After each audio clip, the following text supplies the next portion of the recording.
Et la boîte de jeux vidéo se dématérialise, elle aussi. Alors, quels sont les grands enjeux dans l'industrie dans l'industrie du jeu, justement?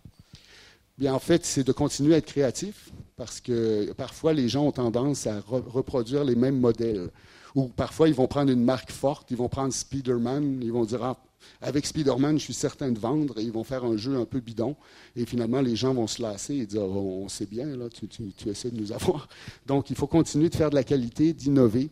Il va y avoir évidemment les technologies de réalité virtuelle qu'on espère qui vont devenir accessibles suffisamment pour avancer. Il va y avoir de plus en plus d'expressivité aussi.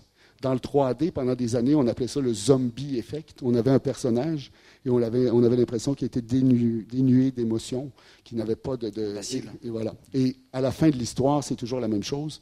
Générer de l'engouement, susciter l'émotivité et vous aurez du succès. Alors, l'industrie des jeux vidéo a beaucoup changé ces dernières années depuis l'avènement des jeux mobiles ou dématérialisés. On assiste à un retour triomphant des studios indépendants, permettant notamment à des jeux indépendants de très bien marcher sur le plan critique comme sur le plan commercial.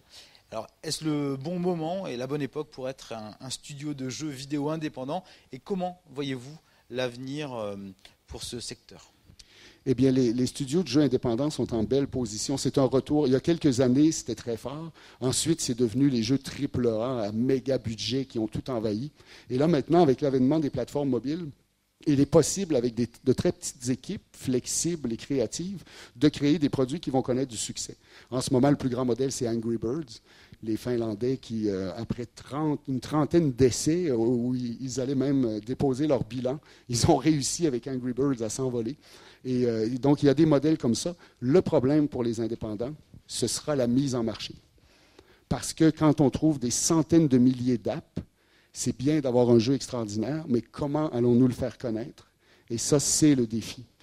Pour créer, les outils sont là, les équipes sont là, l'avenir est aux jeunes, comme dans ces industries-là, beaucoup. Mais le problème sera toujours la mise en marché, donc il va falloir être créatif de ce côté-là. Alors, considérez-vous que les technologies font évoluer le jeu plus vite que la créativité des concepteurs? Les concepteurs seraient déçus si je disais oui. Mais je crois que les deux marchent main dans la main. Il faut que c'est bien beau d'avoir une technologie. Si elle n'est pas utilisée à bon escient, si elle ne suscite pas l'émotion, eh bien, ce sera vain. Et de l'autre côté, si on est créatif, mais qu'on ne suit pas les dernières tendances, bien, parfois on va passer pour un peu ringard et les gens n'iront pas